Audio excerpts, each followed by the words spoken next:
Hey folks, welcome to another Passion for Sound audio review. Today I'm looking at a headphone that you may have never heard of. It's a fairly budget headphone known as the Pro 50 from a company called OneOdio. I was approached by OneOdio to review this unit and I said yes because I'm always interested to try out cheaper products because you never know when you're going to find a bit of a diamond in the rough. I don't know if I'd quite call the Pro 50 a diamond in the rough, but it's actually surprisingly good for the very modest price tag. The Pro 50 retails for just $50 or about 85 Australian dollars. So at that price, it's an extremely affordable headphone and it's actually not too bad. So let me tell you a bit about it.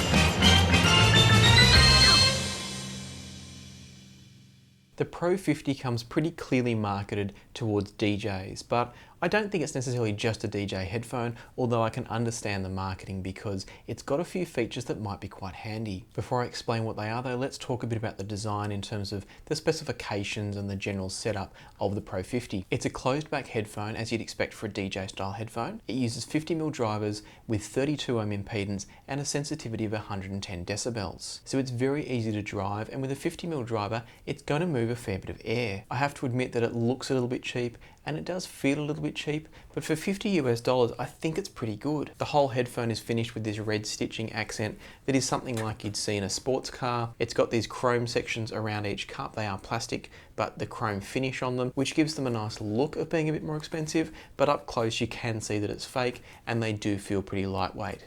That's not to knock them, these are $50 headphones, but I do want to set reasonable expectations. Across the board we've got protein leather headband with some soft foam padding, and we've also got protein leather ear pads, again deep and soft padding.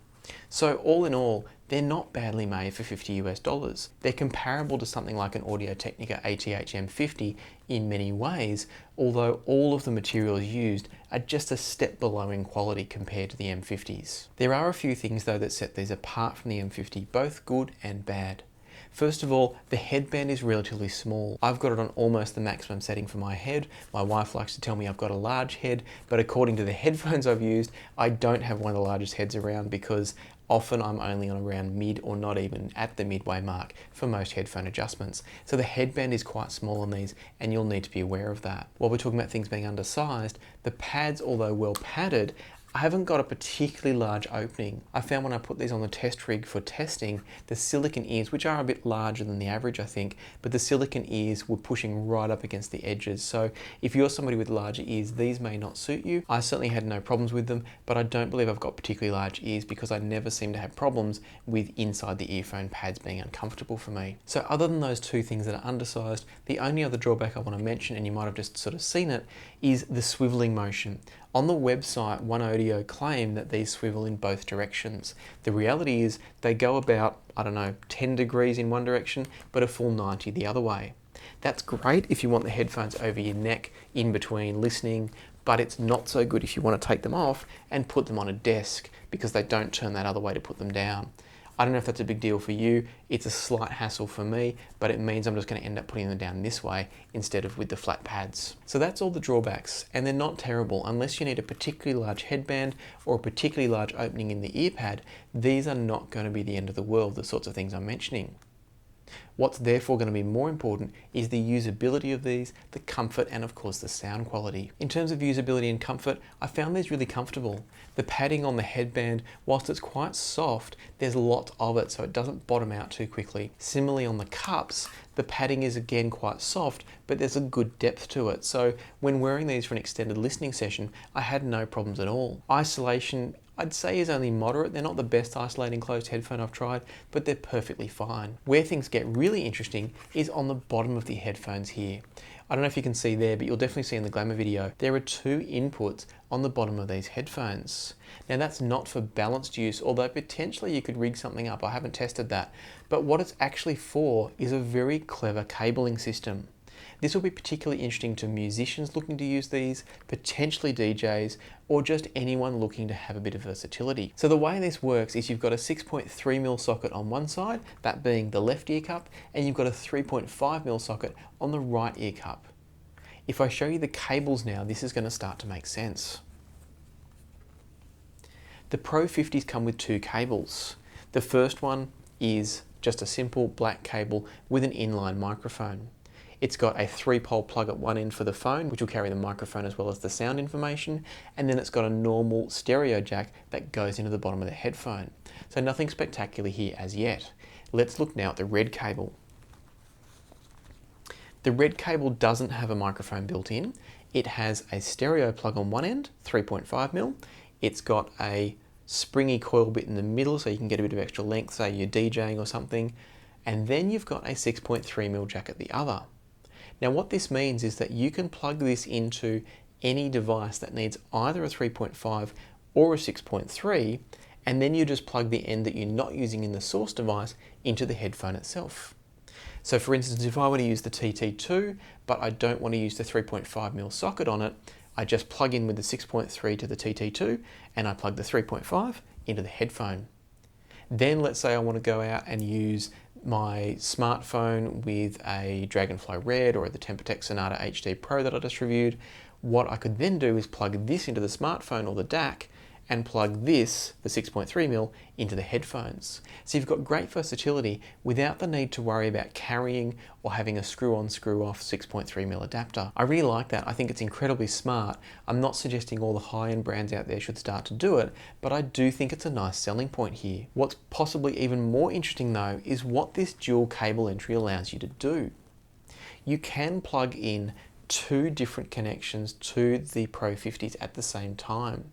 So in other words, you could have music playing through one and have an instrument or a vocal track coming in through another. And what I mean by that is, let's say that you're setting yourself up with a backing track and then you're going to sing over the top through a microphone PA system. You could have your monitoring of your own vocals come back into the headphones at the same time as having the music play into the headphones.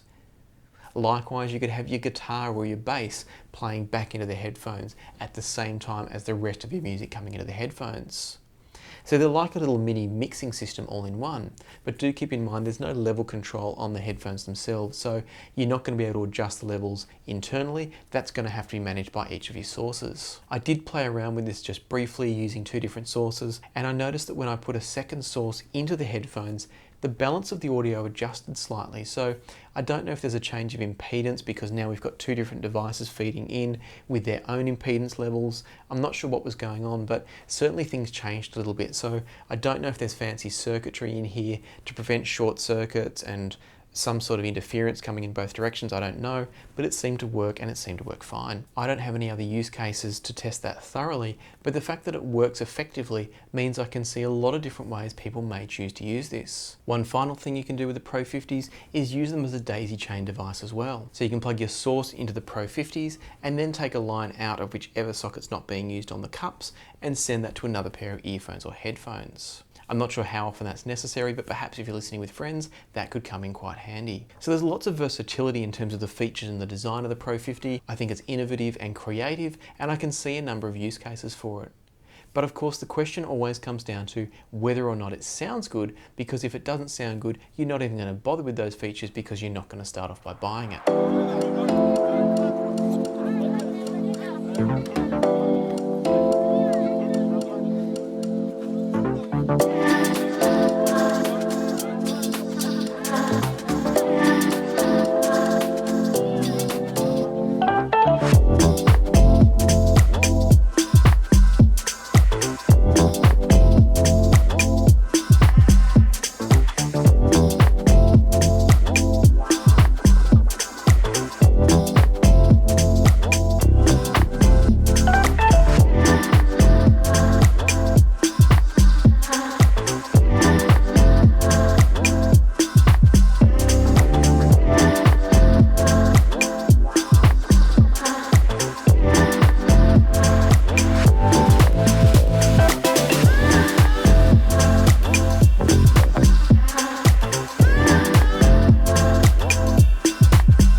The sound from the Pro 50s is quite V-shaped, so it's got prominent bass, really solid thumpy bass, and then it's also got a bit of a treble lift. It's not unpleasant at all, but it's not the most balanced sound signature, and it's kind of what I'd expect for a cheap headphone. It's enjoyable and pleasant, but it doesn't scream high quality, giant killer budget headphone.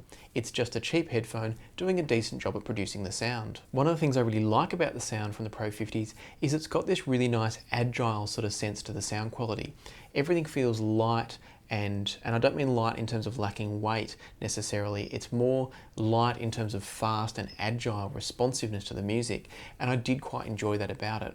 Part of that's going to be to do with the tuning, but it's possibly also to do with the driver choice. It's got a bit of mid-bass emphasis, which gives it a sense of punch and thump in the bass, and that also lends to the sense of speed and rhythm that the headphone's able to deliver. Soundstage is okay, it throws a fairly decent soundstage, but instrument and note separation is only average, as you'd probably expect for a cheaper headphone. It's not that everything's muddy and thick and stuck together, so much as it just doesn't separate and create layers the way more expensive headphones tend to do. Because it's a V-shaped headphone, the mid-range is a little bit recessed and sits back a little bit in the mix, and that's part of what creates that really agile feel to it, is it doesn't have a lot of mid-range weight because of that V-shaped bass and treble emphasis. And while we're talking about bass and treble emphasis, it's worth noting that the treble does get a little bit hashy at times, just a bit harsh and a bit unrefined. It's not bad, it's not nasty, but you can hear that you're listening to a cheaper headphone.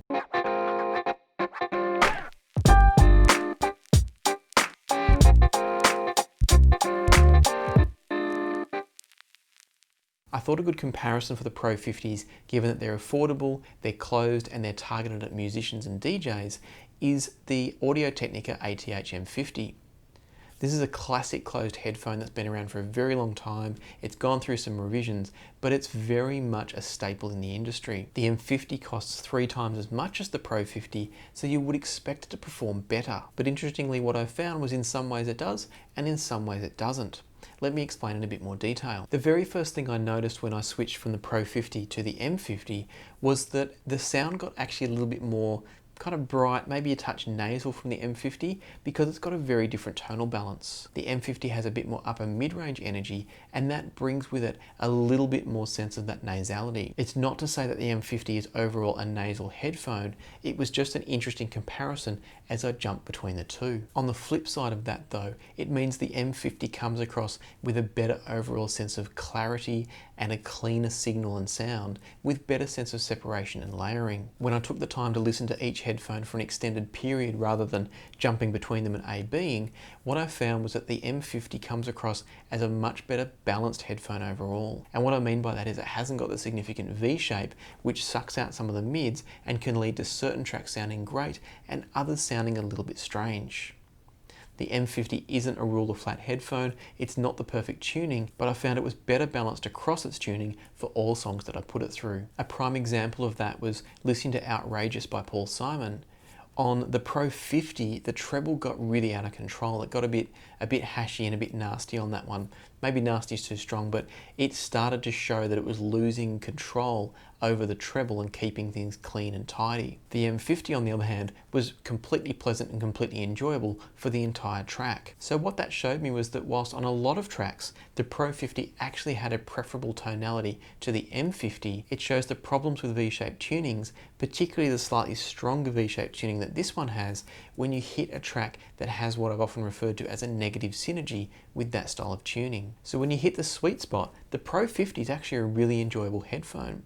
But if you get off track and you happen to find something that doesn't suit its tuning, it can get a little bit average. I wouldn't go so far as saying that it sounds bad, but it does show that it's a cheaper headphone when you lose the level of finesse that something just a little bit more expensive like the M50 is able to maintain. With all that said though, if you're in the market for a pair of knock-around headphones with a fun sound signature that you're not going to worry too much if they get bumped and bruised in traveling between gigs if you're a DJ or a musician, these could be a really nice option. There's nothing majorly wrong with them, they work well, they've got this really nice innovative feature, and at $50 you can't go too far wrong. So if that sounds interesting to you, I'll put a link down below, give them a try, check them out for yourself and see what you think.